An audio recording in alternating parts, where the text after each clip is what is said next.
Shalom, saudara sekalian yang diberkati Tuhan. Kita bersyukur Tuhan masih menjaga dan melindungi kita hingga saat ini.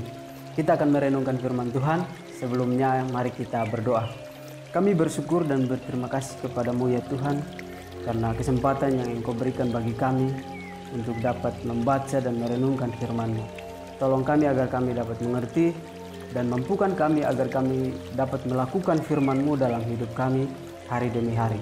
Dalam nama Tuhan Yesus kami berdoa. Amin.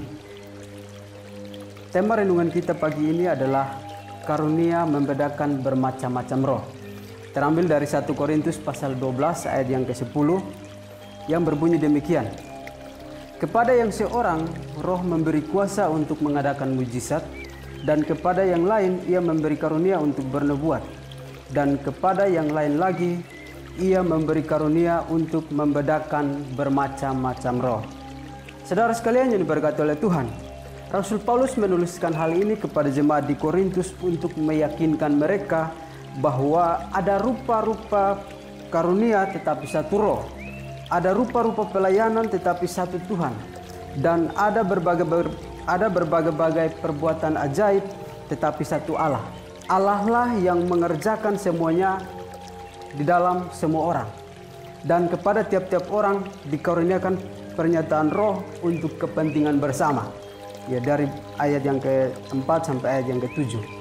Ya, tentunya bukan untuk memegahkan diri ya, atau untuk menyombongkan diri.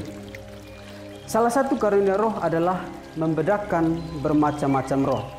Karunia membedakan bermacam-macam roh artinya kemampuan khusus untuk menilai apakah ucapan atau nubuat berasal daripada Roh Kudus.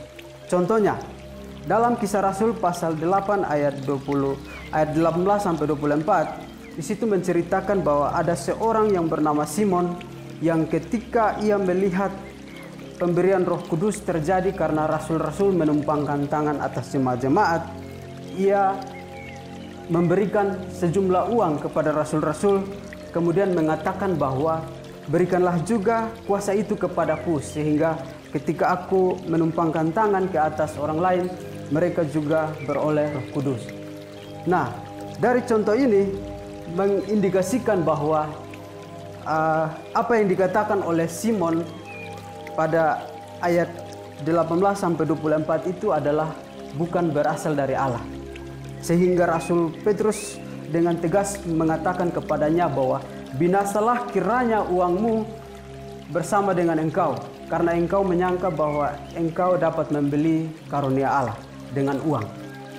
Contoh yang kedua, dalam Kisah Para Rasul pasal 13 ayat 8 sampai 12. Di situ ada seorang bernama Elimas.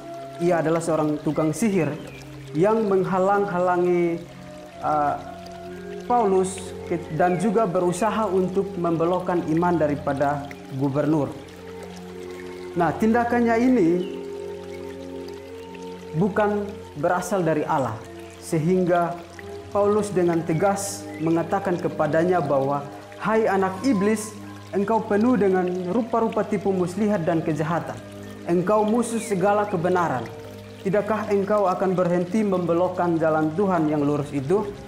Lalu contoh yang ketiga terdapat dalam Kisah pasal 16 ayat yang ke-16 sampai 18.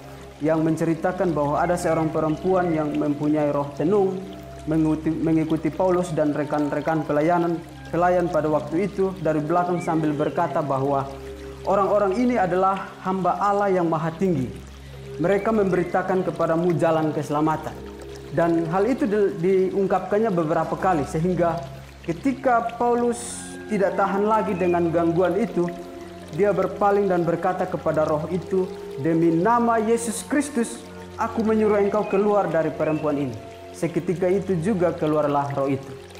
Saudara sekalian yang diberkati oleh Tuhan, dari contoh-contoh di atas kita dapat memahami bahwa Allah memberikan karunia kepada Rasul Petrus dan juga Rasul Paulus untuk membedakan bermacam-macam roh. Karena tidak semua roh berasal daripada Allah. Nah, saudara, pelajaran untuk kita pada hari ini, pagi ini, apabila di antara saudara ada yang memiliki karunia itu, Maka firman Tuhan pagi ini mengajarkan kita bahwa pakailah karunia yang Tuhan berikan kepada kita untuk kepentingan bersama, untuk memuliakan nama Tuhan.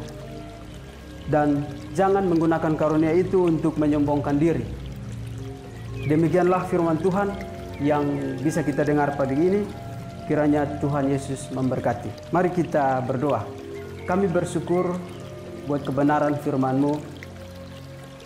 Engkau mengingatkan kami bahwa Engkau memberikan kepada kami karunia, dan karunia yang Engkau berikan kepada kami bermacam-macam ya Tuhan.